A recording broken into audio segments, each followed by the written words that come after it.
Welcome to the Insurance Agents and Brokers Podcast.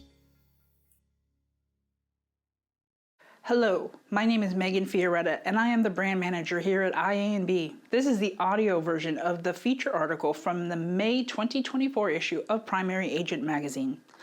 It is entitled, Making the Grade in Performance Managing by Karen DiGioia of Herbein HR Consulting. Ah, May. The sun's out, the air's warm, the unofficial beginning of summer is right around the corner. But wait, along with all the good vibes, there's something else lurking in May. May isn't just about sunshine, butterflies, and baseball. It's also the month of final exams. Now, I don't know about you, but I am very thankful that my final exam days are behind me. No matter how prepared I was, stepping into that exam room always filled me with a sense of dread. So what's the link between final exams and human resources? Those nerve-wracking final exams are not unlike the traditional annual review process in many workplaces. When I transitioned into the workforce, that same feeling of dread that I got during the final exams followed me into my annual performance reviews. Odd, right? Even though I consistently got top ratings, those formal annual sit-downs felt awkward, forced, and uncomfortable, despite the positive feedback I got. I'm guessing I'm not the only one who's felt this way.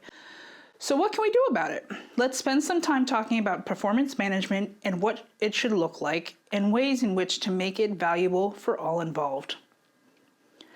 When doing some initial research for this article, I searched the internet for a definition of performance management.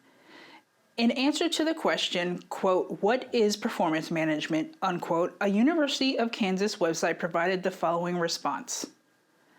An ongoing, continuous process of communicating and clarifying job responsibilities, priorities, performance expectations, and development planning that optimizes an individual's performance and aligns with organizational strategic goals. Whew, that certainly is a mouthful, and in an English final might get flagged as a run-on sentence. But it's also a good definition and well worth taking the time to dissect to see what we can learn. 1. An ongoing, continuous process. Performance management isn't about a form or a once-a-year meeting. It's about daily feedback, moments where you acknowledge a job well done or offer a gentle nudge in the right direction. Like watering a plant, consistent care leads to growth. To provide a few examples, performance management is pausing to tell an employee, I heard the way you explained that policy to Mrs. Smith. You made a complicated topic clear. Great job. Or, I know you don't always have access to all the required information when you enter a new client into the system, and that can be frustrating. You're probably not aware, but those incomplete files make it difficult for the next person who accesses the client and stalls our client onboarding process. Next time you start a new client record, how about making a list of the missing information and following up with the producer to gather what is needed and get it into the system?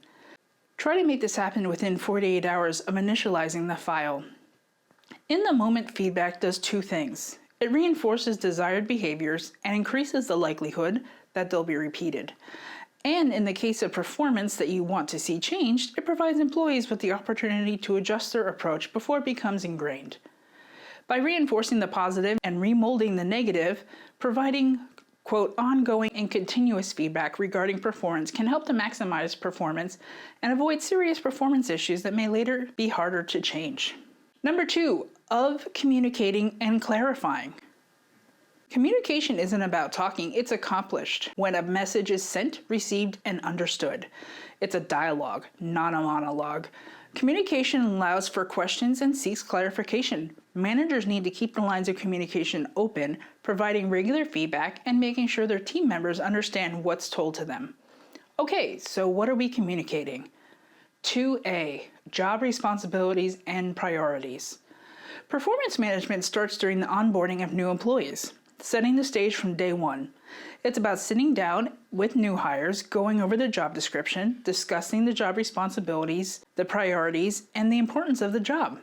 Employees who have a solid understanding of what they are expected to do and how they fit into the agency structure are much more likely to do their job properly.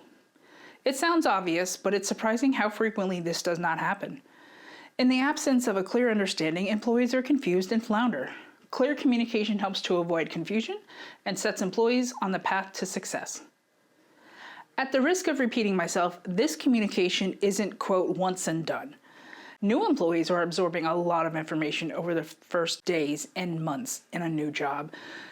It's good to sit down with new employees every month or so to check in on how things are going.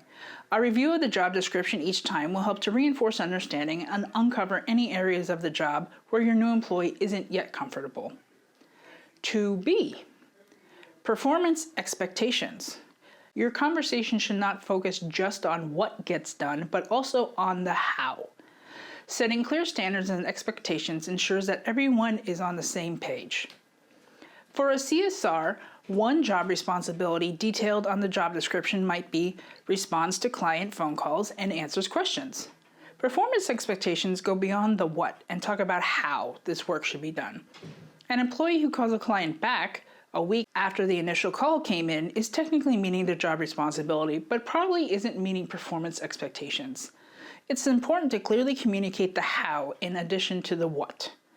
At XYZ Agency, we pride ourselves on immediacy of service. We strive to return phone calls within 2 hours.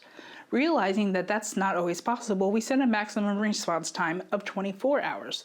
If for some reason this isn't doable, let me know and we'll figure out a plan. Number 3, and development planning. Performance management isn't just about the here and now. It's also about planning for the future. What are your employees' clear aspirations? How can they expand and grow in their current position over time? And what can they and the agency do to make that happen? Employees are hard to find. Retention of good employees relies in part on the organization's ability to provide career growth and opportunity. Ensure that in your discussion about performance, you're also talking with employees about ways they can grow and expand, both within their current role and through opportunities that may lie in the future. Investing in your team pays dividends down the road. We're about 2/3 of the way through our definition. You may be thinking, this sounds like a lot of work, and you're not wrong. But here's the thing, when done right, performance management benefits everyone, as we'll see in the next section.